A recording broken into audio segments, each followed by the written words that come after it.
Hi, everybody. Welcome. We're so glad to have you with us tonight. My name is Kim Daniels, and I'm the director of the Initiative on Catholic Social Thought and Public Life here at Georgetown University. Our goal is to bring the principles of Catholic social thought, like promoting justice and advancing the common good, to national and global conversations, to build bridges across political and religious divides, and especially to encourage a new generation of young people to see their Catholic faith as an asset in their life and work. I want to welcome you all here for our first Latino leader gathering of the spring semester on breaking barriers, Latinos in education, economic mobility, and the Catholic Church. We also want to welcome those of you who are joining us online from around the country. Since we began streaming our gatherings, we've reached over 250,000 people nationally and internationally. We're also so glad to be able to combine this with this in-person gathering here in Washington, D.C. at Georgetown University's School of Continuing Studies. That way we get to have good food and conversation and drinks before and after the gathering, and we're so grateful to all of you for being here tonight. And please be sure to join us afterwards. So before we start our discussion tonight, we wanted to take a moment to remember Bishop Mario D'Orsonville. As many of you know, Bishop D'Orsonville passed away suddenly a little over a week ago. He was a close friend of the initiative, a close friend of mine, and a crucial supporter of our Latino leaders' gatherings from the very beginning. He had a wonderful smile, a wonderful sense of humor. Most of all, he cared for everyone he met. His passing is such a loss for all of us. We asked Fatima Vasquez Molina, a member of our Latino Leaders Advisory Council and a friend of Bishop D'Orsonville, to just offer some brief reflections as we get started here tonight. Fatima.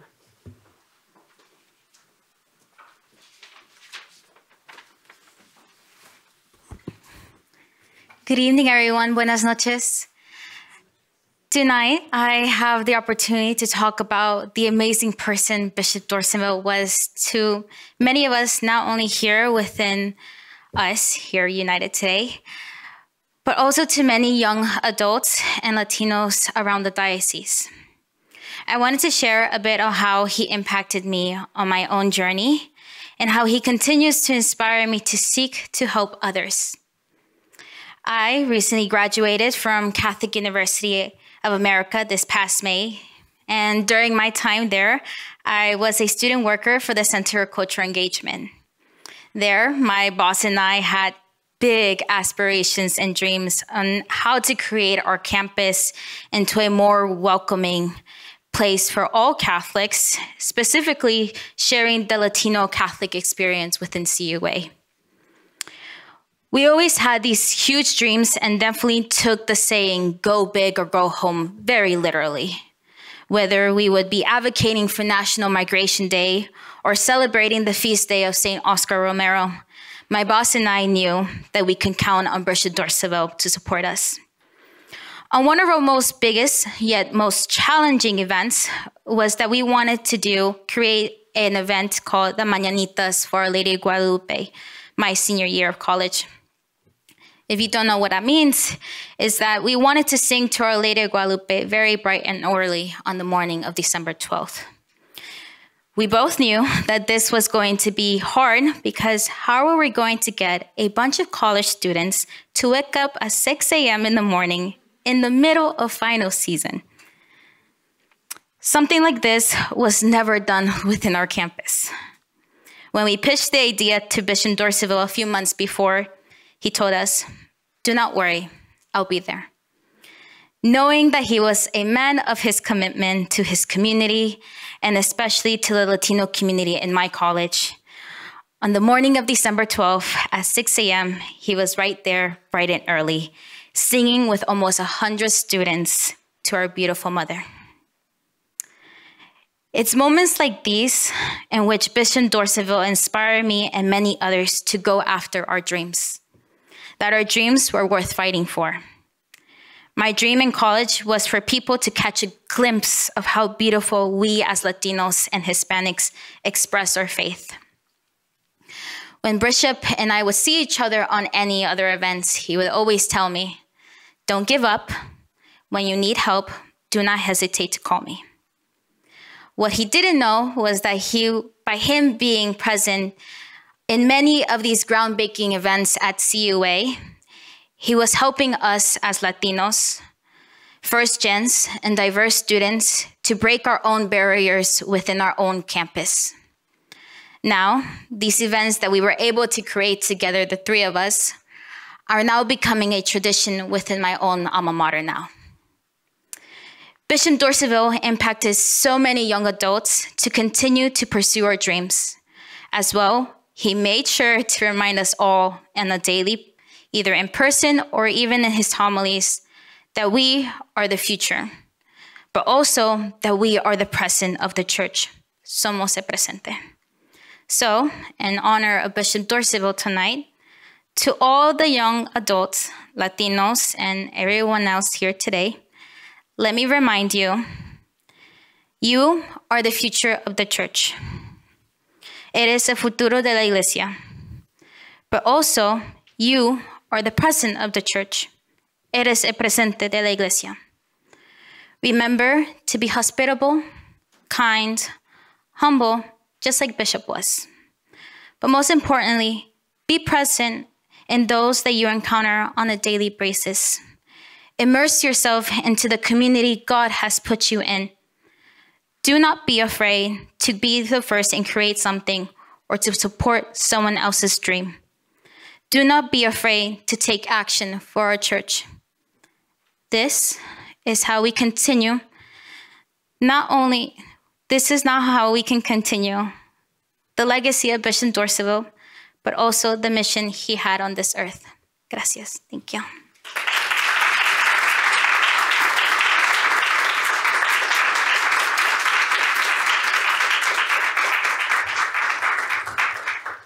Thank you so much, Fatima. That was beautiful and just exactly what Bishop Dorseyville would have wanted. That was just wonderful.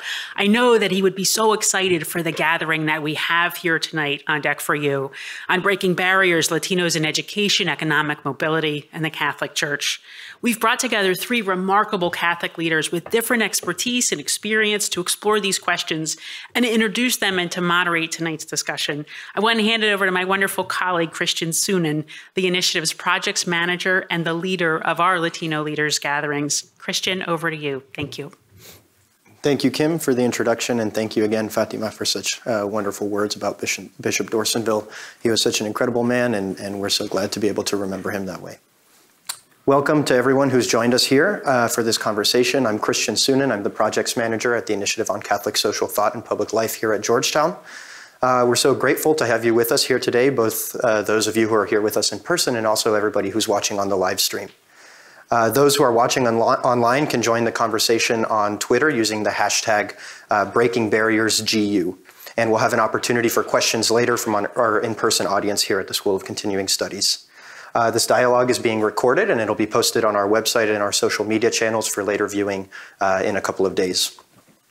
Today we'll be discussing a topic that's close to a lot of people here today, and it's vital to the future of the church in the United States and to the broader health of our community.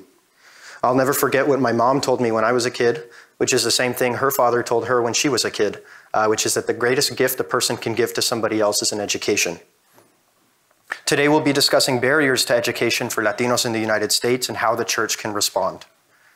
In the US, educational attainment among Latinos lags behind national averages for high school completion, college education, and other important educational benchmarks.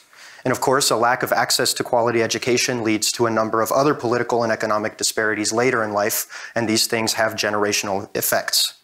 We know from our own families and communities how dreams are lost, futures are limited, and potential goes untapped, and that hurts everybody. With an expansive network of high schools, colleges, and universities, along with extensive ministry programs for youth and young adults, the Catholic Church sits in a unique position to address these challenges. Nearly half of US Catholics and more than 60% of those under the age of 18 are Latino, and yet only 3% of Latino Catholic children attend Catholic schools. In Catholic colleges and universities, only 16% of the student population is Latino. A number of efforts have begun to bridge these gaps in education access. The Cristo Rey network of schools, including Don Bosco Cristo Rey here in the DMV, is one example. There are extensive scholarship and other support programs for first generation and low income students at Catholic and Jesuit colleges and universities, including here at Georgetown, the Georgetown Scholars Program.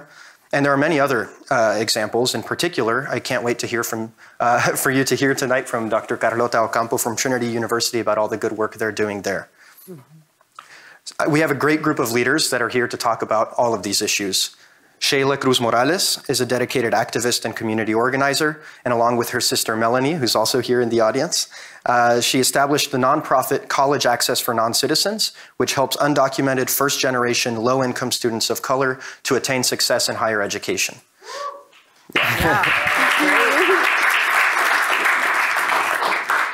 We have Vicente del Real, who's the founder of Iscali, a nonprofit that supports first, second, and third generation immigrants and helps these young people to pursue their education. He also teaches part-time at the Institute for Pastoral Studies at Loyola University in Chicago.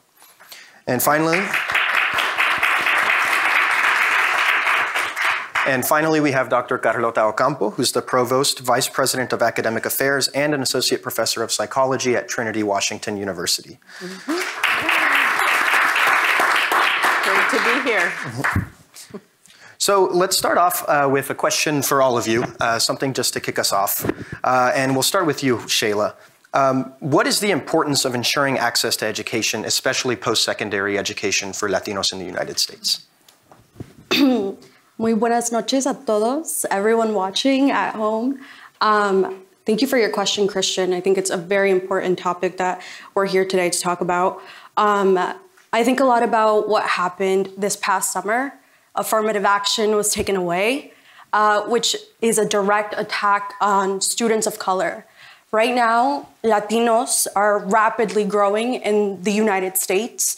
You know, we make up a huge part of the population and we will only continue to increase rapidly. And we see these gaps in enrollment. We see these gaps in graduation. And it's imperative for this large population to be able to have access to education.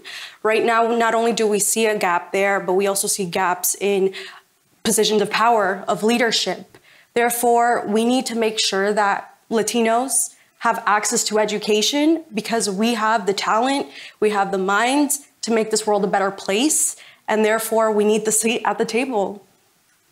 Thank you, Sheila. Vicente, same question to you. What is the importance of ensuring access to education for Latinos in the United States? Sure, thank you. Well, thank you, Christian. Thank you for the invitation. I will say that what demographics teaches us is that in the next 20, 25 years, Latinos are going to be a majority in this country. Therefore, we're going to see a massive transition in society. And whatever young Latinos do today is going to impact politics, it's going to impact education, it's going to impact healthcare, it's going to impact religion affiliation, businesses. You know, Latinos now have a buying power of $2.7 trillion.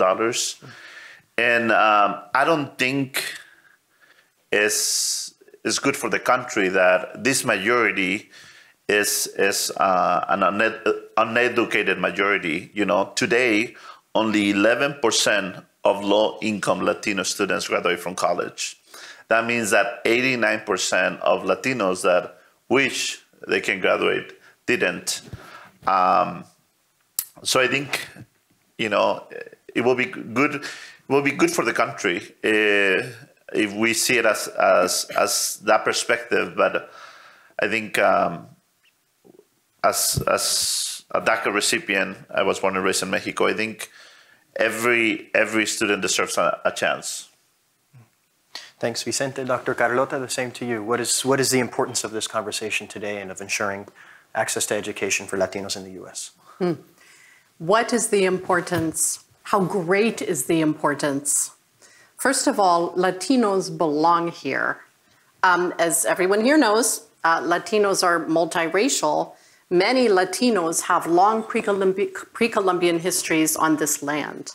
So first thing, in order for us to have a full multiracial democracy in the United States, we must have full Latino participation, along with all the other sectors of American society. That means that every single person that lives within these, quote, borders has the right to an education. Because with education, we can fully contribute to the democracy that we desire to build. I don't know what more there is to say. Everyone deserves, our Catholic teachings tell us that everyone deserves certain rights of dignity to live and of right to what I call livelihood. Education is the basis of that. So in order for all of us to live together in a healthy, functioning society, Latinos must be educated and have access and pathways and specialized curricula that make it possible for them to succeed. I could go on and on. You just have to tell me when to stop, because don't get me started. Well, Yeah. Thank you very much. What I heard from all of these is there is potential to contribute to communities here that is not being tapped into. And I think one of the great things about working here at the initiative is we get to meet a ton of people who contribute to their communities in creative and numerous ways. And one of those people certainly is you, Shayla. And you got here through a little bit with a lot of challenges. You're a recent Georgetown alumna. You graduated last year. But your path to Georgetown was not easy or traditional. You and your twin sister Melanie first attended community college, and then you transferred to Georgetown in the middle of the COVID-19 lockdown. And you also had to navigate all of the complexities of life and college as a DACA recipient. So tell us about that experience. How did you find your way to Georgetown and to Washington? How did you make your education work, given the challenges that you had to deal with? And how did you find the resources and the support that you needed? And what support did you wish you had received throughout that process? Yeah, thank you for your question. To answer your first question, how did I get here? And the simple answer is God, the resilience of my ancestors, my mom and dad. Yeah, it was very difficult. You know, as an undocumented student, not only do we face a broken public school system, but we also face a broken, intentionally designed broken immigration system. You know, I am indigenous. I am from Oaxaca, Mexico. My ancestors were here before any of these borders ever existed. And so through all these layers, you see intersectionality, and you see how there's struggles and there's connected struggles. It was very difficult. There was a lot of educators, there was a lot of guidance counselors, a lot of peers who, one, told me that I would never be able to graduate, told me that my dreams weren't possible. But, you know, I have a father, and he gives me strength and resilience. And so one thing about me is I just never take no for an answer. And I tell that to all of you in the audience, because you should never take no for an answer. And I was thankfully able to get here because of my community, because of the support of people who helped me, specifically at the top of my mind, my high school AP GoPo teacher, Ms. Diaz. She took me one day to Columbia University and showed me that undocumented students can go to college. And so that moment changed my life. And it's just a huge symbolism that community members take care of one another. We protect one another, and we help each other when the systems, when the politicians, when the government do not take care of us and intentionally plunder us. So I'm here, I'm a product of my immigrant parents, I'm a product of immigration, migration, and I'm a product of my community. Well, and that community support is certainly something you've taken to heart and extended to other people. You and your sister founded an amazing nonprofit, College Access for Non-Citizens, that focuses on bringing support to people who find themselves in the challenging situations that you found yourself in. Why did you do this? How did you do it? And what are the major obstacles that you see with the people that come to you for support through the organization College Access for Non-Citizens? Yeah, so College Access for Non-Citizens is CAN for short. We called it CAN because we wanted to show that undocumented immigrants can do anything in this world despite the barriers that exist.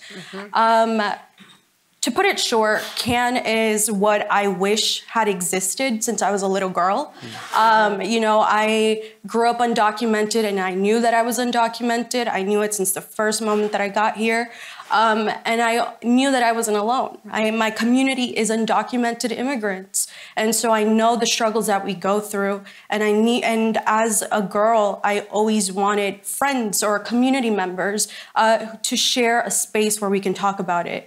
So when it was 2019, my sister and I were in community college, and we understood that community college is America's best kept secret. And, you know, we have to move beyond colonial thinking, and we need to move beyond elitist thinking. And so I knew that I had this secret gem that I wanted to share with every single student, no matter immigration status, no matter race, gender, sexuality. Every student deserves to know that there are ways to get an education. And so my sister and I had this idea. We created it we started as a community organization. We did finance workshops teaching immigrant parents how to fill out FAFSA, how to apply to college. And, you know, there's so many bureaucracies that keep us from obtaining a degree. But my sister and I, we decided to do something about it. And thankfully this year we've expanded this past couple of years into a whole nonprofit organization. It's youth-led, it's undocumented-led, and it's indigenous-led. That's great. Applause for that.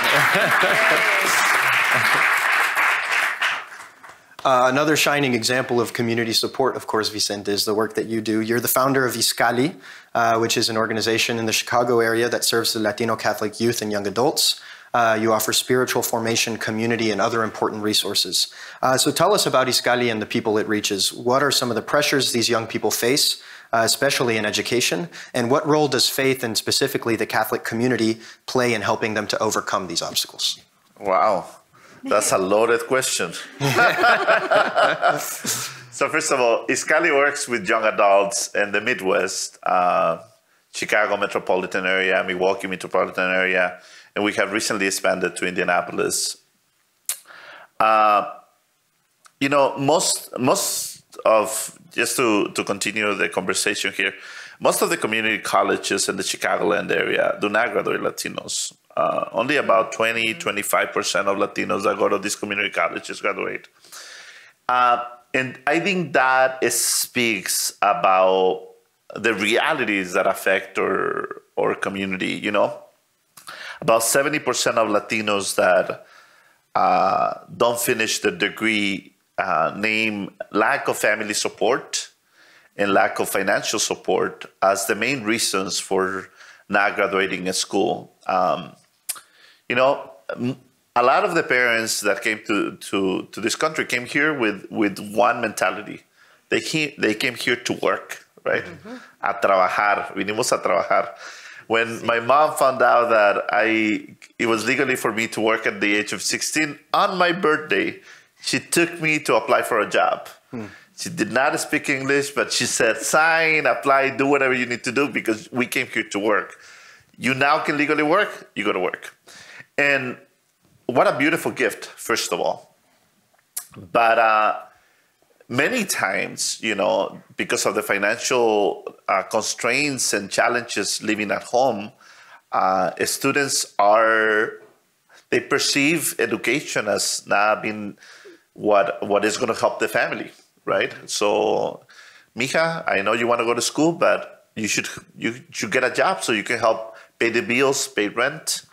I think there is also a lot of community challenges and environment challenges, right?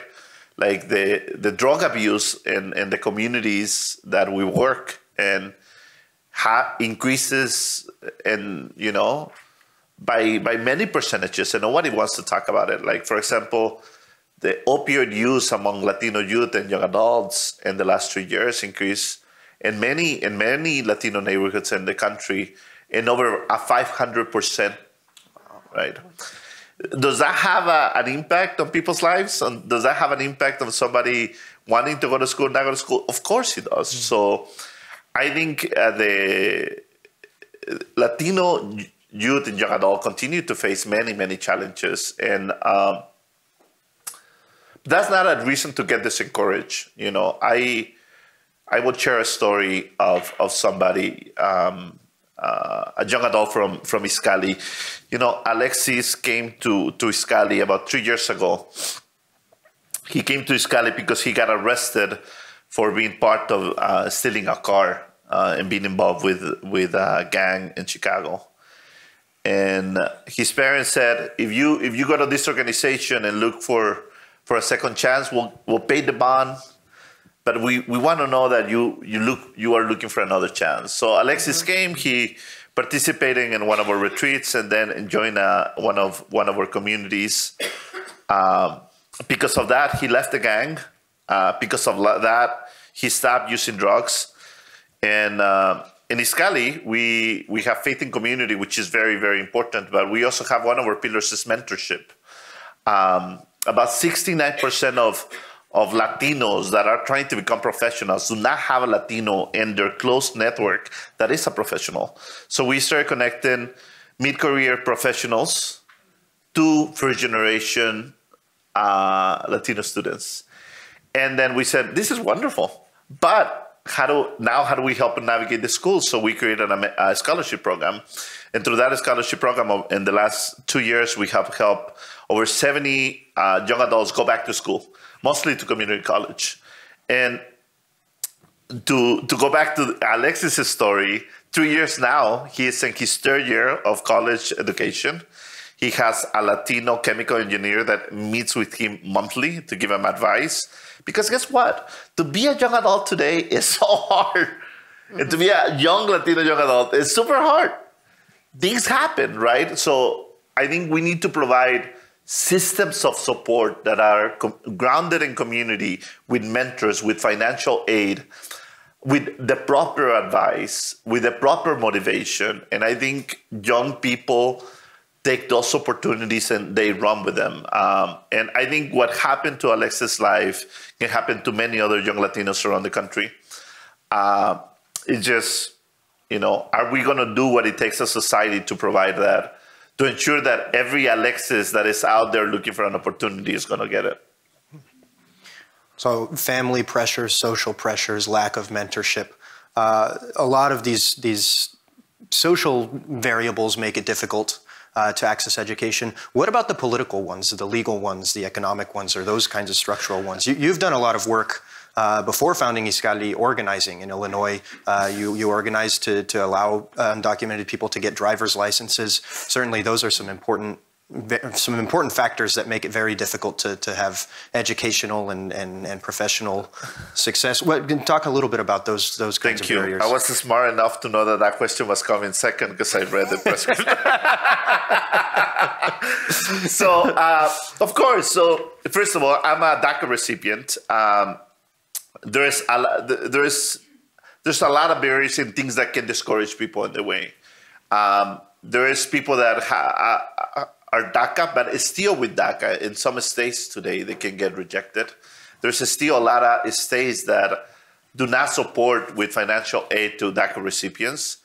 And guess what? I have a nephew that came the same year that I came, and just took a different path in life and couldn't finish his high school, right? And he hasn't been able to receive DACA or gone back to school because his circumstances were different. So of course, you know, the fact that today we continue to have undocumented students, you know, it's sad, you know. These are young people that come here to contribute. They come here to study. How do we look for a path to ensure that they can study? That's one. Number two, I think there are real rhetorics and around the country that tell Latinos that they are not meant to study, you know, and I think that plays a factor in people's mentality, right? But when you see that everybody and the other that lives across the expressway in another neighborhood, everybody has an engineer, a lawyer in their family, and that your dad works for 12 hours, that sends a social message, right? And I think we continue to have those barriers. I think the financial barrier is essential. You know, we don't have access. We don't have access to what? We don't have access to the knowledge. We don't have access to the information to navigate the system. We don't have access many times to the financial resources that already exist. So we have a lot of work to do. And I say we have a lot of work to do because this is not going to be changed by anybody. It's going to have to be the people in this room, people listening, people in the small communities. We all know an undocumented immigrant, a student. We all know a DACA recipient. We'll know somebody that is maybe discouraging about studying. And, you know, we can all be mentors. We can all pitch in $5, $10 to create a scholarship fund. Like, we must be part of the solution. And I think the best way to fight these barriers, these political and economical barriers, is by taking action. And, you know, community by community, we can change them. We have a lot of work to do, and Dr. Carlota, you've been working. You come to us from Trinity Washington University, which is a very unique institution of higher education. Trinity Washington is widely recognized for accomplishing exactly the kind of work that we're talking about today, making quality higher education accessible and available to people who might otherwise face a lot of difficulties in accessing it. Trinity is both a predominantly Black university and a Hispanic-serving institution, and it's one of only 3 private universities in the United States to have both designations. It's also 70% of your students are eligible for Pell Grants, and 10% of them are Dreamers. What does Trinity do to accomplish this mission with this particular student body? And how is the education structured to ensure the success of low-income or first-generation students or undocumented students without legal status? And then secondly, what does the school's Catholic history and identity contribute to this mission? Okay, well, thank you very much. My goodness. So first, one of the ways that we accomplish this great mission is by partnering with organizations like both of your organizations. So I'm going to be talking to you after this meeting, because that's how we do it, is we gather that community together and we figure out how can we do this together. But yes, so I've been at Trinity since 1997. I have not been a provost all that time, but you know, during all that time, I had the experience of being able to interact with and learn about what are the best kinds of pedagogies to really reach populations. So when you're setting up a system to be able to really support students who come to college through different mechanisms or with different kinds of access challenges, or through a variety of different, you know, challenges that they've faced. Whether they're undocumented, whether they have DACA, whether they're family, you know, issues that are going on, we really have to study how we can create a curriculum that can support them and make sure that they're successful. And so we have a curriculum at Trinity called Inclusive Excellence, which is kind of now a bit of a catchphrase. When we started it, not everyone was using that. But it means that we, first of all, make sure that we invite students into the space to help them understand that you belong here, that you belong at the table, that the knowledge that we have to share is for you as well, and that we want to help our students imagine themselves to go wherever it is they think that they want to go. And, you know, you talked about, for example, undocumented students often have additional barriers. You know, it's not as easy for them. There are things that they might want to have internships or a variety of different things that for other students are just sort of par for the course. So we have to spend extra time studying and finding ways. My goal is for every student who comes to Trinity to have the same access to a great education, regardless of her circumstances or his circumstances or their circumstances. So every student none of our students are numbers. All of our students are human beings with unique individual stories. My door is always open. Students roll up into my office all the time, and we tell these stories about how we'll start talking about, well, why didn't you make it to class, you know, on Monday? Because it's really important for you to, and then they'll slowly start unpacking these little rolly bags with all of their different issues. And before you know it, it starts with, well, whatever reason I couldn't get to school. And then before you know it, you're going into all these different things that have come up for the student in the course of her or his experience or their experience that has really made it challenging. And then I have to know how to get those resources. And, at Trinity, we have to make sure that we have those resources available. So we have to kind of build the resources as we learn what the resources are that we need. I was having some trauma flashbacks when you were talking about working at 16. I don't know. I was working younger than 16, probably before you were. And back then minimum wage for underage folks was like $2 an hour. Does anyone remember that? So, it is a huge leap to be able to look at what does providing access mean? Because education is not just, it is about, better jobs, more money, the ability to have a solid middle class life or, however you want to call that. But it's also about imagining yourself where you want to be and going there. And, Trinity, we call ourselves a diamond encrusted unicorn because we have this population that really no one else has or very few others have. And we really deeply study the kinds of support that these students need. It is so, I'm going to say, idiosyncratic to each particular student. Even while they all have something in common, they are all very unique individuals, and every single one of them has a voice that needs to be heard, that we can listen to and find out where we can help them to, achieve their dreams.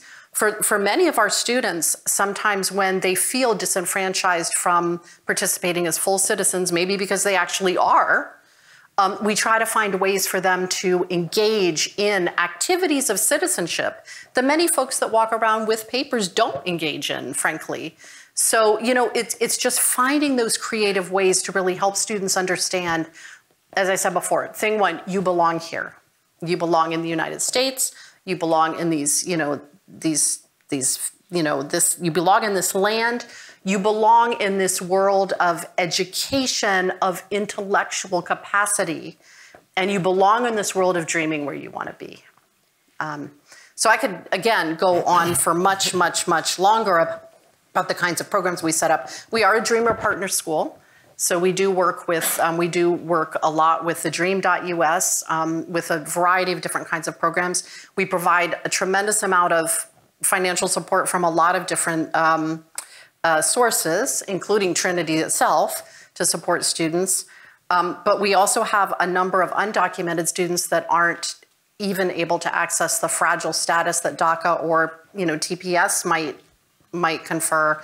And so again, we just really, really wrap around those students to make sure, my goal is each student gets the same quality education regardless of where she's coming from, or he or they.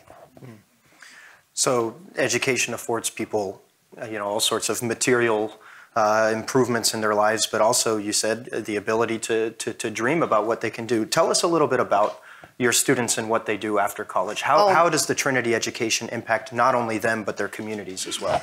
I mean, we have so many awesome students who have graduated and gone on to do so many amazing things. There is a recent student, she is undocumented. Her background is not Latina. However, she's a great example for the kinds of things that our students can do. So she went to advocate with the Maryland State Assembly to change the law that prevented undocumented people from getting licensed in their profession. So I'm sure most here are aware that in many states, undocumented people could study nursing, could study accounting, could study occupational therapy, could study disciplines that require licensure to be able to practice, but then they're prevented, speaking of policy, from actually sitting for the exams that would then allow them to do just that. So, how does this make sense? Make this make sense. Make this make sense. We educate these kids and young people, and then they can't even practice their professions, which we sorely need. I mean, I don't know about you all, but I'm getting old, and I need someone to take care of me when I go in the hospital. And, the nursing shortage, hello, there's all kinds of shortages that it seems like a perfect matchup. Anyway, our student went, she advocated before the Maryland legislature and was actually able to change the law so that undocumented people, and they call it, after her, they call it AWA's Law. And now undocumented people can sit for licensure and practice in their professions in Maryland. So this is one person. Imagine that one person multiplied by the thousands of people that will graduate from Trinity. So, you know, we were talking earlier a little bit about sometimes being discouraged at all the problems in the world. You know, and sometimes it is very discouraging when we think about, you know, all the people that need help and we want to, you know, we so deeply want to impact their lives and we feel like we can't. But when we can impact the life of one person like AWA, and she can go out and impact so many other lives, and then think of the lives those people will impact. Just think of the ripple effect of that impact. And that's just one example. I mean, I could probably sit here and rattle off 20 examples off the top of my head of students who have gone on to do really amazing things to deeply impact our society. And again, these are students who are actively participating as citizens in American society, whether paper says they can or not. Mm-hmm. Well, so let's open up the conversation a little bit, and let's talk about what the Catholic Church can do specifically to address these kinds of things. Like I mentioned at the beginning, the Church is positioned in that it has this wealth of resources, institutional, pastoral, etc., that can respond to this. So what is it that the Church needs to do to respond to kind of its social teachings and bridge these gaps? Maybe Vicente, you work with dioceses and you kind of provide this supplement to what is available in the diocese in a way that really mobilizes those resources. What can the Church do? Much more. Much more. You know, I think it's incredible that many dioceses don't have a scholarship program for Latinos to go to college. I mean, it doesn't fit in my mind. This is the future, and we have done this before. We are sitting in an institution that was funded to serve immigrants. The Church has built institutions throughout generations to educate immigrants. It's not that we haven't done it before. I just believe that we missed an opportunity with Latinos, and I think we need to realize that we need to wake up. I think first of all, with the network of institutions that we have, I think we can mobilize. I think we can create awareness. That's simple to do. I think every single diocese around the country can create a scholarship fund. I think there are Catholics today across the country wanting to invest in the education and the future of this country that have not been given the opportunity. If we did that, I think that's easy to do. It will be a major shift. But I think we have the responsibility to create new institutions that ensure that we accompany young Latinos in the process of human flourishing. We have done it before. It's possible. We created institutions like Georgetown. We can now create institutions that help young Latinos. So I think we need to build a new moment and embrace our identity and remind ourselves of the importance of investing in human flourishing. You know, I think Catholic social teaching says very clear we have a responsibility to help others flourish. God has a dream for everybody's life, and our responsibility as people of faith is to help water this dream. And I think there's much more than we can do. I just mentioned a few ideas. Well, starting to build these institutions, Shayla, you started to do that along with obviously everybody on the panel here. But where do you find the motivation to do that? How can people who maybe have the resources or have the idea and just need that extra push? What is that thing that made you say, I'm going to make sure other people have access to these same things that I had access to? Yeah, I love this question. I think that, you guys hear me? I think that, we brought up the conversation of what the Catholic Church could do, right? And I think a lot about the Catholic faith as well. And I think about God, and I think about the most beautiful creations start with nothing. So when you have nothing, there's nothing to lose. And I think that that's when you truly find gold. That's when you truly find a unicorn. And, I think my background as an immigrant is what really pushed me to find the motivation to do this, because I understand that I deserve education, and every single human being in the world deserves education. You said it's a new moment, and I can't help but say that again, because it is a new moment. The world is rapidly changing. And I think that we, for too long, have been told that we can't change the world, that it's impossible, when in reality, we have the power to change it, And I think about it, and I think about, you don't need millions of dollars to start. You don't need someone to tell you that you can do it. You don't really need anything. You just need yourself. And I think that that's why it's so important for each and every one of us to realize that the power is already within us. We just need to take action. And, failure isn't a real thing. Failure doesn't exist to me in my eyes. You just try and try. And when you have you have a mission, and it comes from the heart, and it comes from, God, it's blessed already. And it deserves to be put in the world.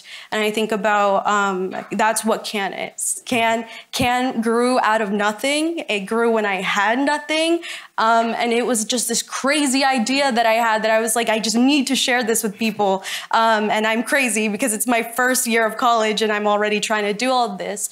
But it's because I knew that there was something there and that it could turn into something bigger. And so I say that to tell each and every one of you that we can all take action. We really can. And it takes one person, like you said, you create a ripple effect, and that's how we change the world. That's how we make a better world. And that's how we do things that we've never done before, And this is why right now, this moment in history is so important, because Latinos, La gente indígena, we're here and we're fighting for our recognition. We're fighting for our visibility, and we're not just taking up space, We're demanding justice for ourselves, and we are recreating a new world. And it literally just takes one person, one idea to build a whole movement.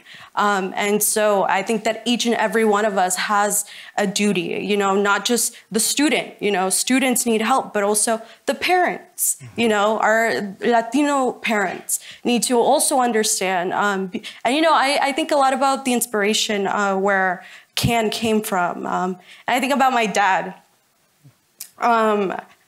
Yeah, he inspires me, and he inspires my work. And our parents inspire our work. Our ancestors inspire our work. And what we're doing right now is we're honoring the pain of our ancestors. We have the talent and we have the skills passed down through our ancestors to create a better world for future generations. And so it's urgent. We all need to act immediately. We need to act yesterday. But yeah, we all have the power to make change. So don't ever let anyone tell you that you don't, because they're just trying to gatekeep you from actually making impact in this world. So take action, take action. And speaking of taking action, let's have our audience take action now and ask some questions. If anybody has a question, we have a microphone over here, and just go ahead and raise your hand. We here at the initiative like to remind people to ask questions in the form of questions. And so that is always helpful, especially when we have limited time. So let's turn it over to y'all. I see you over here. Yep. Oh, perfect. Thanks, Anna. Thank you so much. My name is Dr. Jennifer Kriwak. I am the Associate Director for Undocumented Student Services here at Georgetown University. We are going into an election year. As you mentioned, DACA is fragile. I work with more and more fully undocumented students without work authorization. My question for the panelists are, if you had to take one action that you would recommend people with more privilege advocate for, if there was one thing, what would you encourage them to do this moment, at this time. Anybody? Yeah, I could start. I love this question, and it's an election year, and it's been on my mind all day. It's been on my mind since 2024 started. And, you know, immigration is a conversation that is not being held. It's not being held properly. It's being hidden from people. And I think we are just doing ourselves a disservice to ignore the issue. You know, they say that there is a crisis at the border. I think that there's another crisis, and I think it's a crisis of not recognizing people's humanities because of borders. You know, every single body in this world matters. You know, right now we're living in a world where people in Gaza are dying because of borders. And so I see the pain from the relatives across the world. I see the pain of the relatives here in these borders. And so if there's one action that I want to take and implore each and every single one of you in this room to understand, every single person out there watching on live, it's to truly decolonize your brain when you think about borders, you know? Recognize people's humanities beyond that.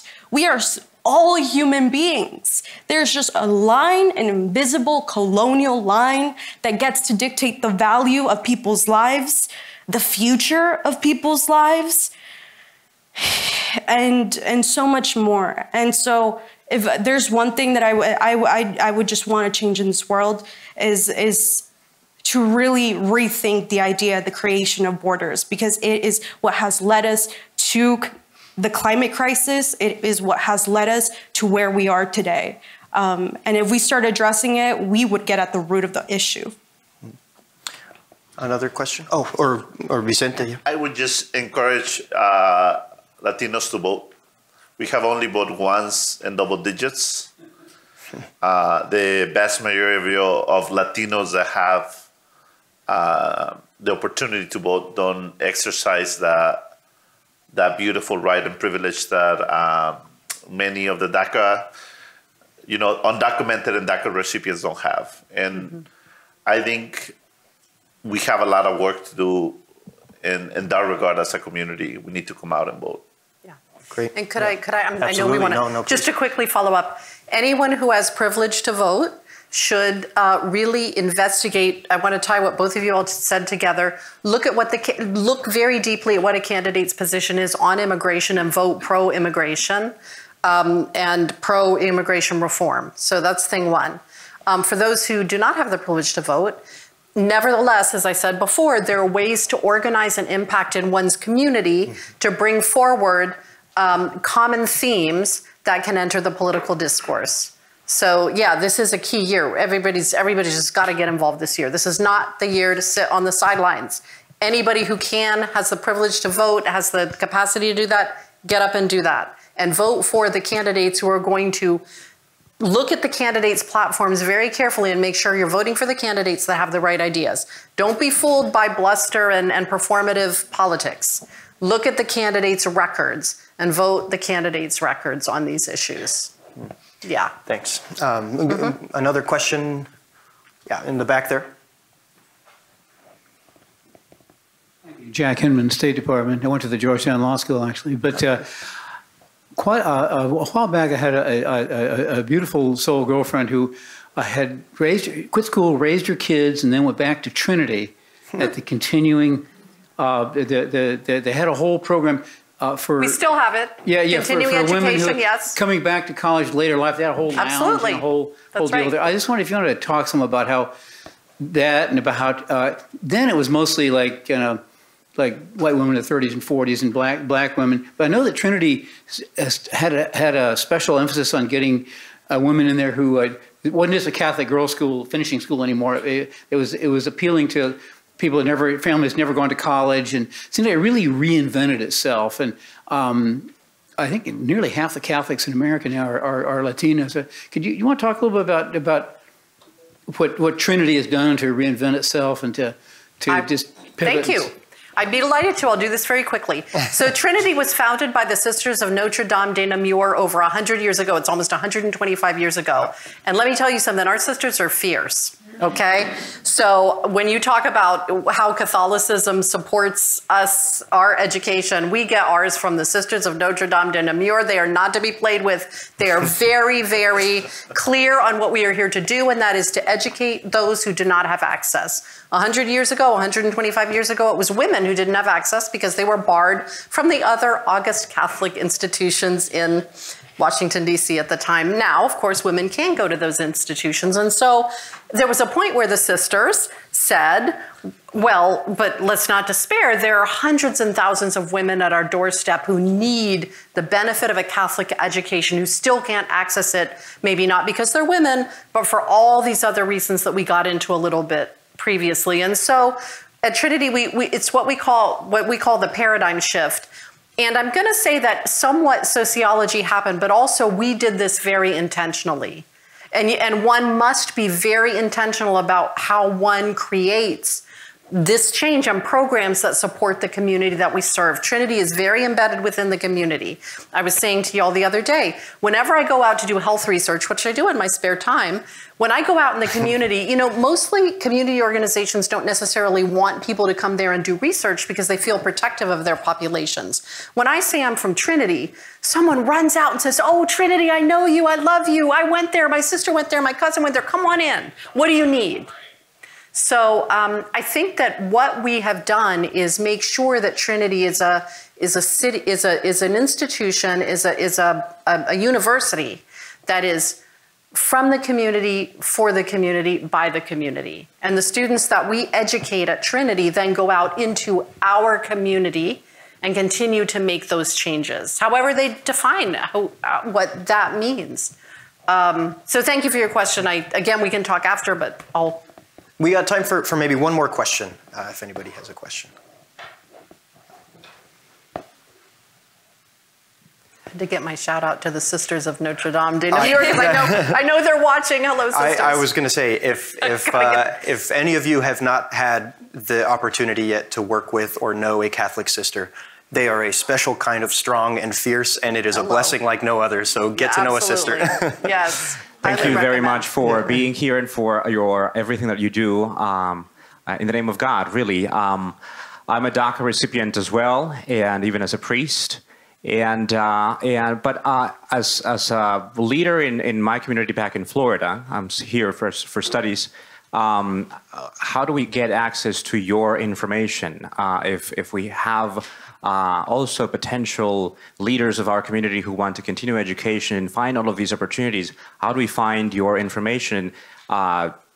Is there a centralized way? Because one of the things that I always like is this motto that I follow from Catholic Network is love has to be organized. And there are so many resources out there, and we sometimes do not know how to begin and how to even offer those to communities, especially equipping parishes to be able to provide this information, because our families come first to the church and they trust the church. And sometimes we are the ones that are not organized to be able to say, hey, this is what you can do. These are the steps that you can follow, and you can trust that things will be all right for you. So I'm just curious about that.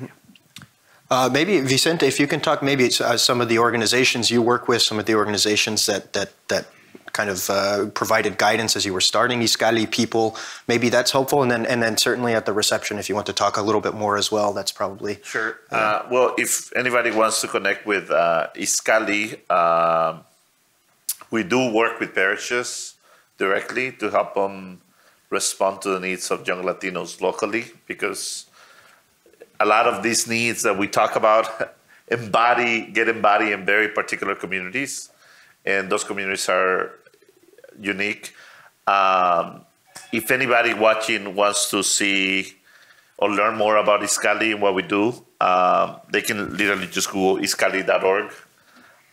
We mostly work with Midwest, so Illinois, Wisconsin, Indiana. But if there's anything that we can do, we'll be happy to share resources. We also have a resources page that is tied to this dialogue. If you go to the webpage for the dialogue, there's a link at the bottom. All of their websites are available on there, as well as other resources. www.trinitydc.edu. Yeah. This is on? Check. Yeah. Oh, okay. Yeah, I just wanted to quickly say that you could also look us up, collegeaccessnoncitizens.org. I think that one of the beautiful things about CAN is that we are youth-led, and that means that we use digital media, digital advocacy as a way to create community. And so not only do we do mentorship one-on-one with first come, first serve basis, but we also create community online for girls, for boys, for gender queer people to also feel themselves not less alone, because there's people all over the country who don't have that community. So make sure to follow us on Instagram, because we're here to continue to raise awareness. Good. As a young person, unfortunately, digital community is something that I have still not learned how to use, but you can go to Shayla for that one. I want to take a moment to thank Shayla, Vicente, Dr. Carlota. Thank you so much for joining this important conversation. Anytime. Just as a reminder, this discussion was recorded and we'll post it on our website in the coming days, so make sure to look for it there. And again, we have follow-up resources on our website if you want to check those out as well. We hope you can join us for our other dialogues this spring. On February 13th, we'll be holding a public dialogue at Georgetown. It'll also be live streamed called Faith and the Faithful in the 2024 election. A look back, a look around, and a look forward to November. So we talked about voting and the importance of political participation. And that dialogue will talk about the role of faith and voters of faith in the coming election. We'll have Robert Costa from CBS News, Laura Barón Lopez from the PBS NewsHour, Adele Banks from Religion News Service, Ryan Burge, a scholar of religion and politics, and Catholic commentator Michael Sean Winters joining us for that conversation. On February 28th, we'll be hosting a special Salt and Light gathering in collaboration with the Jesuitical podcast from America Media. We'll be featuring Cardinal Wilton Gregory as well as some young people from the Archdiocese. Nice. In March, we'll host a dialogue highlighting the work that Catholic sisters do throughout the world. Nice. To combat human trafficking and to respond to the damage that it causes. We'll have a dialogue also in March on the global synod process in the church and what it means for lay leadership, women's participation, and the church's social mission. So please visit our website for more details on all of those gatherings. I want to take a moment to thank my colleagues here at the initiative, Kim Daniels, John Carr, Kim Mazik, and Anna Gordon for all of their help in putting this together. And finally, please join me once again in thanking our wonderful participants here, Shayla Cruz Morales, Vicente Del Real, and Dr. Carlota Alcántara.